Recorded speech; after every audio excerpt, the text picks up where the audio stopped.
Madame, demain, vous êtes sur la télévision Afrique Rédaction, Agence africaine d'information.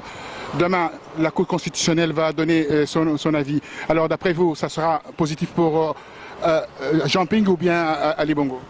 Alors, j'aimerais autant vous dire... Allez, attendez, vous allez parler.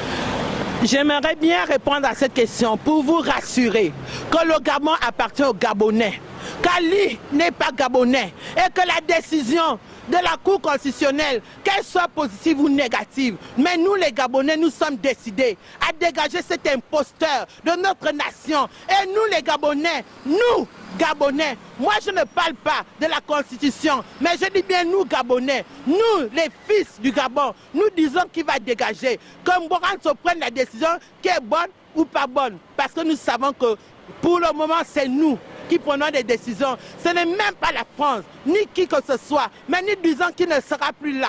Qu'il le veuille ou pas, il ne sera plus là. Que Mbouranso vienne déclarer ce qu'elle veut. Qu'elle déclare pour le peuple, tant mieux. Mais si elle déclare contre le peuple, elle verra ce qui va se passer. Parce que ce n'est plus à eux la décision. La décision est à Dieu et au peuple.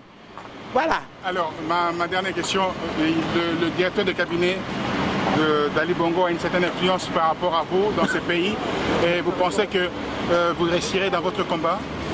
Ce sont les gens qui pensent que le directeur de cabinet de Bongo, d'Ali a le pouvoir dans notre pays. Mais nous les fils de Dieu, nous disons que le pouvoir appartient à Dieu et qu'il n'a aucun pouvoir. Pourquoi aujourd'hui le Gabon est perturbé? Pourquoi? S'il avait aussi le pouvoir, nous pensons que les choses devraient se passer d'une manière spectaculaire. Mais nous voyons aujourd'hui qu'il a pris la fuite. Aujourd'hui, quand on dit qu'il est parti en Espagne, demain on va dire qu'il est au Maroc, ainsi de suite. Pourquoi il s'enfuit? S'il avait autant de pouvoir, pourquoi fuir? C'est pour vous rassurer que le pouvoir appartient à Dieu.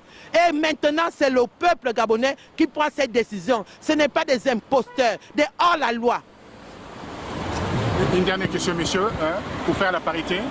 Alors, si demain la décision tombe et qu'Ali est rempli, qu'est-ce que vous allez faire?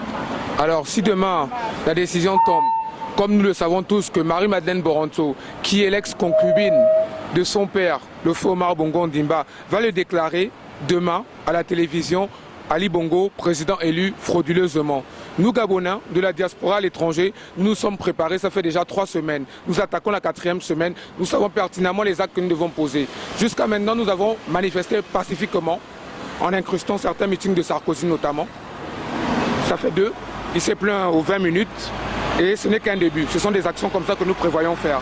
Et du côté du Gabon, nous avons des nouvelles qui nous reviennent de nos compatriotes, de nos frères et sœurs, qui nous disent qu'ils seront prêts à intervenir en cas d'imposture.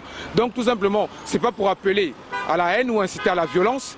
Je tiens ce discours en disant, Monsieur Ali Bongo, Madame Mbouranso, prenez vos responsabilités. Parce qu'au sorti de la soirée de demain, avec ce que vous avez déclaré à la population gabonaise, vous serez seul responsable de ce qui va se passer, de ce bain de sang.